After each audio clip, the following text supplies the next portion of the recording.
ಇಳಿದು ಬಾತಾಯಿ ವರಕವಿ ಬೇಂದ್ರೆಯವರ ಅಭಿನಂದನ ಗ್ರಂಥದ ಸಾರ ರೂಪದ ಒಂದು ಪ್ರೀತಿಯ ಭಕ್ತಿಯ ಪರಿಚಯ. ಗಂಗಾವತರಣದ ಬೇಂದ್ರೆ ಇದರ ಶಿರೋನಾಮೆ. ಬರೆದ ಮಹನೀಯರು ನಾರಾಯಣ ಧೂಳಖೇಡ. ಯಾವ ಊರು ಏನು ಇಲ್ಲೇ ಇಲ್ಲ ಈ ಲೇಖನದಲ್ಲಿ, ಅದೇ ಒಂದೇ ಸ್ವಲ್ಪ ಇದ್ರದ್ದು. ಇದು ಏನಾಯಿತು, ಒಂದು ಸಾಂಸ್ಕೃತಿಕ ಕಾರ್ಯಕ್ರಮ ಕಾಲೇಜಿಂದು ಬೇಂದ್ರೆಯವರು ಬಂದಿದ್ದರು. ಕಾರ್ಯಕ್ರಮ ಆರಂಭ ಆಯಿತು. 1 ತಾಸು ಉದ್ಬೋಧಕ ಭಾಷಣ ಮಾಡಿದರು. ಬೇಂದ್ರೆಯವರ ಭಾಷಣ ಅಂದರೆ ಕೇಳಬೇಕೇ, ಅದೊಂದು ರಸದೂಟ. ಭಾಷಣ ಒಳ್ಳೆಯ ರಂಗಿಗೆ ಬಂದಿತ್ತು. ಒಮ್ಮೆಲೆ ಅವರ ಬಾಯಿಂದ ಅವರೇ ರಚಿಸಿದ ಗಂಗಾವತರಣವು ಮಹಾಪೂರ ಬಂದ ಹೊಳೆಯಂತೆ ಅವರದೇ ಆದ ಗಂಡು ಶೈಲಿಯಲ್ಲಿ ನುಗ್ಗಿ ಹರಿಯತೊಡಗಿತು. ಕವಿಗಳು ಭಾವನಾಪರವಶರಾಗಿದ್ದರು. ಶ್ರೋತೃಗಳು ಭಾವಾಕಾಶದಲ್ಲಿ ಹಾರಾಡುತ್ತಿದ್ದರು. ಗಂಗಾವತರಣವನ್ನು ಪೂರ್ತಿಯಾಗಿ ಅಂದು ಮೊದಲನೇ ನುಡಿಯನ್ನು ಪುನಃ ಅನ್ನತೊಡಗಿದರು.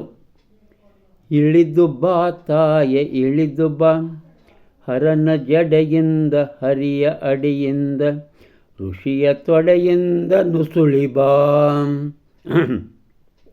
ಈ ಊರ ಹೊಲದಲ್ಲಿ ಇಳಿದು ಬಾ ಎಂದು ಒಂದು ಹೊಸ ಪದವನ್ನು ರಚಿಸಿ ಹೇಳಿದರು. ಮಳೆರಾಯ ಗುಡುಗಿದ. ಆಗಸದಲ್ಲಿ ಮಿಂಚು ಸಂಚರಿಸಿತು. ಒಮ್ಮೆಲೆ ಧಾರಾಕಾರವಾಗಿ ಮಳೆ ಬೀಳತೊಡಗಿತು.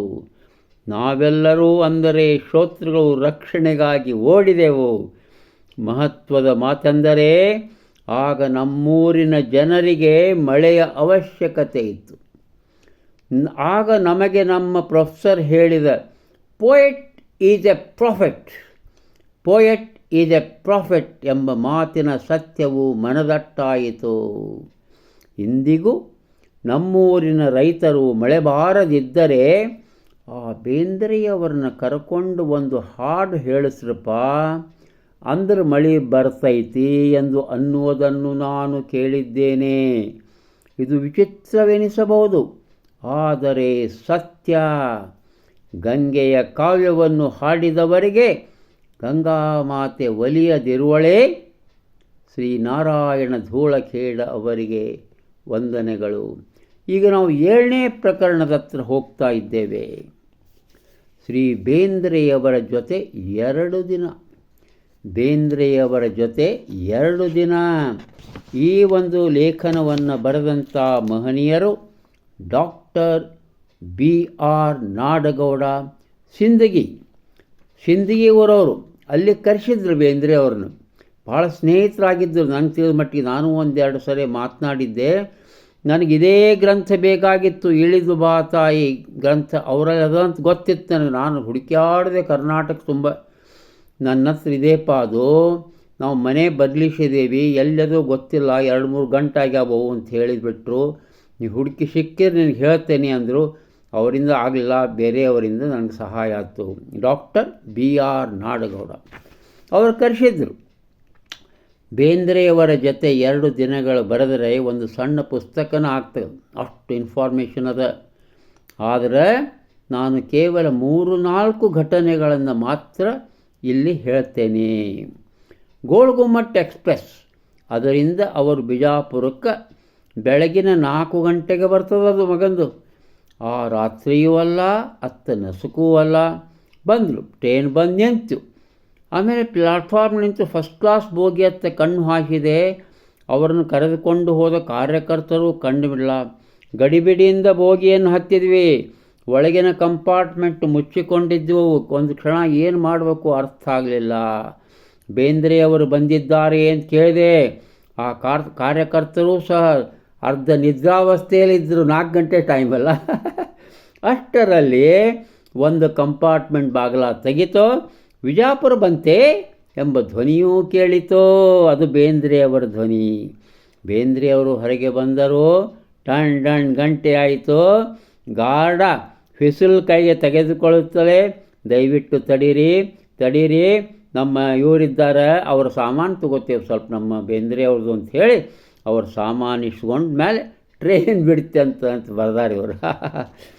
ಇಷ್ಟೊತ್ತಿನ ತನಕ ಎಚ್ಚರನ ಇದ್ನೋ, ಇದೀಗ ಕಣ್ಣು ಮುಚ್ಚಿಬಿಟ್ಟಿದ್ದು ಎಂದು ಅವರು ನಗುತ್ತಾ ಹೇಳಿದಾಗ ನನ್ನ ಮನಸ್ಸಿನ ದುಗುಡ ಕಳವಳ ಮರೆತು ಅವರನ್ನು ನೋಡಿದಾಗ ಪ್ರವಾಸ ನಿದ್ರೆಯ ತೊಂದರೆಯಲ್ಲಿಯೂ ಕೂಡ ಉಲ್ಲಸಿತರಾಗಿ ವಿನೋದಪರರಾಗಿ ಇದ್ದುದನ್ನು ಕಂಡು ಮೂಕ ವಿಸ್ಮಿತನಾದೆ. ಬರೀತಾರೆ ಡಾಕ್ಟರ್ BR ನಾಡಗೌಡ ಅವರು. ವಿಜಾಪುರದಿಂದ ಹಾಗೆ ಸಿಂದಗಿಗೆ ಹೊರಟರೆ ಅವರ ಅಭಿಮಾನಿಗಳು ಅವರಿಗೆ ವಿಶ್ರಾಂತಿಗೆ ಅವಕಾಶ ಕೊಡುವುದಿಲ್ಲ ಎಂದು ತಿಳಿದು ವಿಜಾಪುರದ ಒಂದು ಲಾಡ್ಜಿಂಗ್ನಲ್ಲೇ ವಿಶ್ರಾಂತಿಗೆ ವ್ಯವಸ್ಥೆ ಮಾಡಬೇಕಾಗಿತ್ತು. ಅಲ್ಲಿಯ ಚೌಕಿದಾರಂಗೆ ಹೇಳಿಟ್ಟಿತ್ತು. ಆದರೆ ಅಲ್ಲಿ ಹೋಗೋ ತನಕ ನಾವು ಬಾಲ ಹಾಕಿಬಿಟ್ಟಿದ್ದಂತೆ. ಆಮೇಲೆ ಒದರಿದ ಮೇಲೆ ಅವ ಸಿಕ್ಕ, ಅದ್ರ ಬಾಲ ತೆಗೆದ್ರು. ಇನ್ನೇನಪ್ಪ ಅವರು ಬೇಂದ್ರೆಯವ್ರು ಅಂತಾರೆ, ಇದೇನಿಲ್ಲೇ ಲಾಡ್ಜಿಂಗಿಗೆ ಹೋಗ್ಬೇಕಂತೇನದು, ನಡಿ ನಿಮ್ಮೂರಿಗೆ ಹೋಗೋಣ ಅಂದ್ರಂತ. ಇದೇನು ದೇವ್ರ ಗುಡಿ ಏನು, ನಾವಿಲ್ಲಿ ಕೈ ಮುಕ್ಕೊಂಡು ಮುಂದಿನ ಪ್ರಯಾಣ ಮಾಡ್ಬೇಕನು? ಬೇಡಪ್ಪ, ನಡ್ರಿ ಹೋಗೋಣ ನಿಮ್ಮೂರಿಗೆ. ಆದ್ರೆ ಅಷ್ಟ್ರಾಗ ಚೌಕಿದಾರ್ ಬಂದು ಬಾಲ ತೆಗೆದಂತೆ ಲಾಡ್ಜಿಂಗ್ನಾಗ ಒಳಗೆ ಹೊಕ್ಕರು ಬೇಂದ್ರೆ ಅವರು. ಎಲ್ಲ ಮುಖ ಮಾರ್ಜನ ಎಲ್ಲ ಮಾಡಿ ಚಹಾ ಕೊಡೋದು. ಆಮೇಲೆ ಕೆಲವು ಅಲ್ಲೆಲ್ಲ ಬೇಂದ್ರೆ ಅಂದು ಇವನ್ ನಾವು ಲಾಡ್ಜಿಂಗ್ ಮಂದೆಲ್ಲ ಸೇರಿಬಿಡ್ತೀವೋ ಅವನ ಕೂಡ ಎಲ್ಲರೂ ಇವ್ರನ್ನ ಮುಖರು ಬಿಟ್ಟರು ಬೇಂದ್ರೆ ಅವ್ರು ನೋಡಲಿಕ್ಕೆ. ಆವಾಗ ಏನ್ರಿ ನಾಡಗೌಡ್ರ, ನಿಮ್ಮ ಗೌಡ್ಕಿ, ನಿಮ್ಮ TV, ನಿಮ್ಮ ವರ್ಚಸ್ಸು ಇಲ್ಲೇ ನಡೀತದಂತ ಕಾಣಿಸ್ತದ ಅಂಥೇಳಿ ನಗ್ಚಾಟಿಗೆ ಮಾಡಿದ್ರಂತೆ ಬೇಂದ್ರೆ ಅವ್ರು, ವಿನೋದ ಮಾಡಿದ್ರಂತೆ. ಅಷ್ಟೊತ್ತಿಗೆ ಇನ್ನಷ್ಟು ಜನ ಸೇರ್ತಂತೆ. ಬಂದವರ ಪರಿಚಯ ಮಾಡಿಕೊಂಡ್ರು. ಆವಾಗ ಅವ್ರಿಗೆಲ್ಲರೂ ಹೇಳಿದರು, ನಿಮ್ಮ ಹಿರಿಯರ ಬಗ್ಗೆ ತಿಳಿದುಕೊಳ್ರಿ. ನಿಮ್ಮ ತಂದೆ, ಅಜ್ಜ, ಮುತ್ತಜ್ಜ ಯಾರು, ಏನು, ಎಲ್ಲಿಯವರು, ಹೆಂಗಿದ್ರು ಏನು ತಿಳ್ಕೊಳ್ರಿ. ಅವರ ಪರಂಪರೆಯನ್ನು ಗುರುತಿಸಿಕೊಳ್ಳಿರಿ ಅಂತ ಹೇಳಿದ್ರಲ್ಲದೆ ಇತಿಹಾಸ ಅಂದರೆ ಬೇರೆ ಏನಿಲ್ಲ. ಪ್ರತಿಯೊಬ್ಬರೂ ತಮ್ಮ ಹಿಂದಿನ ತಲೆಮಾರಿನವರ ಬಗೆಗೆ, ಅವರ ಸಂಬಂಧಿಕರ ಬಗೆಗೆ ವಿಷಯ ಸಂಗ್ರಹಿಸಿದರೆ ಸಾಕು. ನೀವು ಇತಿಹಾಸಕ್ಕೆ ಕೊಡಬಹುದಾದ ದೊಡ್ಡ ಕಾಣಿಕೆ ಅದು ಎಂದು ವಿವರಿಸಿದರು. ಮಾಡಿ ಹಾಕಿಬಿಟ್ಟಿತ್ತು. ಮುಂಜಾನೆ ಸುಮಾರು 8 ಗಂಟೆ ಆಗಿಬಿಟ್ಟಿತ್ತಲ್ಲ.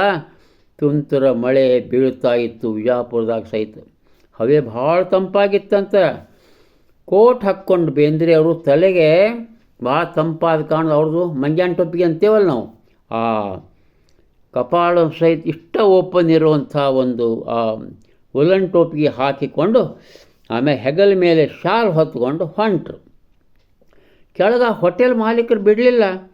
ಮಾಲಿ ಹಾಕೇ ಬಿಟ್ರಂತ ಬೇಂದ್ರೆ ಅವ್ರಿಗೆ. ಮಾಲಿ ಹಾಕಿದ್ರು, ಏನೋ ತಮ್ಮ ಕಾಣಿಕೆಯನ್ನು ಕೊಟ್ಟರು. ಅಷ್ಟೊತ್ತು ಕೆಲವು ಫೋಟೋಗ್ರಾಫರ್ ಬಂದು ನಿಂತುಬಿಟ್ಟಿದ್ರಂತ. ಆಗಲೇ ನಾನು ಫೋಟೋ ತೆಗಿತೀನಿ ಅಂತ. ತಕ್ಕೋಪ್ಪ ಅಂದರು. ತಕ್ಕೋ, ಸ್ವಲ್ಪ ಟೊಪ್ಪಿಗೆ ತೆಗಿತೀರೇನು?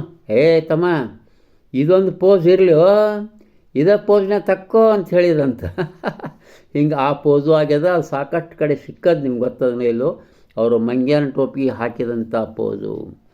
ಮನೆಗೆ ಹೋದರು, ಸಿಂದಗಿ ಮುಟ್ಟಿದ್ರು, ಸ್ನಾನ ಎಲ್ಲ ಆಗಿ ಊಟ ಸಾಗಿತ್ತು.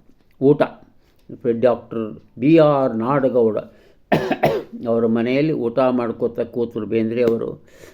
ಚಟ್ನಿ ತಿನ್ನಿರಿ ಸರ್, ಭಾಳ ಚಲೋ ಆಗ್ಯದ.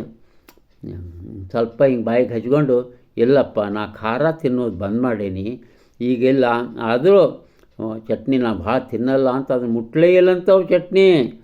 ಆಮೇಲೆ ಆವಾಗ ಅವ್ರ ಹೆಂಡತಿ ಬಿಸಿ ಸಕ್ಕರೆ ಹಾಕಲಿನೋ ಅಂತ ಬೇಂದ್ರವ್ರು ಟಕ್ ಅಂತ ಎದ್ದು ಕೂತಂತ. ಅದೇನವ್ವ ಬಿಸಿ ಸಕ್ಕರೆ ಅಂದ್ರೆ ಹಾಕಿರಿ ನೋಡೋಣ ಅಂದ್ರಂತ. ಬಿಸಿ ಸಕ್ಕರೆ ಅಲ್ಲ, ಬೀಸಿದ ಸಕ್ಕರೆ, ಸಣ್ಣ ಪುಡಿ ಮಾಡಿರ್ತಾರಲ್ಲ, ಬೀಸಿದ ಸಕ್ಕರೆ ಅಂತ. ಹಾಕು ತಗೊಂಬ ಅಂಥೇಳಿ ಆ ಬಿಸಿ ಸಕ್ಕರೆಯನ್ನು ಹಾಲಿನೊಳಗೆ ಹಾಕಿ ಅದನ್ನು ಎದ್ದು ತಿಂದು ಸಂತೋಷಪಟ್ಟರು ನಮ್ಮ ಬೇಂದ್ರೆಯವರು ಅಂಥೇಳಿ ಅವರು ಬಹಳ ಪ್ರೀತಿಯಿಂದ ಬರೆದಾರ. ಯಾರು? Doctor BR ನಾಡಗೌಡರು. ಎಷ್ಟೊಂದು ಅದ್ಭುತವಾದ ಆತ್ಮೀಯವಾದ ಒಂದು ಪರಿಚಯ ಇಲ್ಲಿದೆ. ಇನ್ನೊಂದು ಮತ್ತೆ ಪರಿಚಯ ನಾಳೆ ಮುಕ್ತಾಯ. ನಮಸ್ಕಾರ.